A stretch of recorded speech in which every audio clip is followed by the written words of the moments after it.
Our rooms look so much better, and one of the reasons, the hardwood floors refinished, thanks to Cindy Hillier's company who took care of this. This wasn't a very easy hardwood floor to refinish. It wasn't. It was very much of a challenge. I know all of the stuff that was stuck to it right at the start there, all the old carpet. How did you deal with all that? We took the carpet up, and then we had to sand it down with a really rough paper to get all the adhesive off. I see. And then we came back and sanded about 3 more times to get it to this look. Well, I've heard of people trying to use a solvent to get that adhesive off, but that kind of just melts it right down into the pores of the wood, doesn't it? Right. It would have messed up the wood, plus a lot of the adhesive was in the cracks. We had to get it out of the cracks so that it would take the stain. Okay, and what about the cracks? I know a lot of times in floors like this you'll have a few gaps, but you got a solution to that, huh? We do.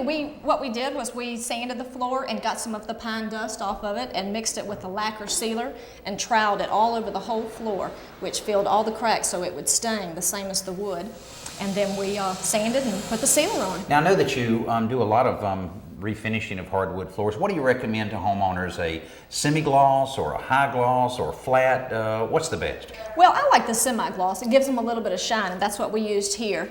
Some of the houses like to do the satin look, but I just like a little bit of a shine with it. The high gloss, of course, is the most maintenance. Yeah, yeah. The old hardwood floors like this, especially the pine, they do have a lot of color and everything in it, but is this the natural finish? No, we used a stain. It was early American we stained this floor with to kind of tone down some of the yellow that's in the wood. Okay, all right, well shoot, it turned out great, and you're completely finished. Nothing left but to make sure everybody stays in their socks, right. huh? That's right.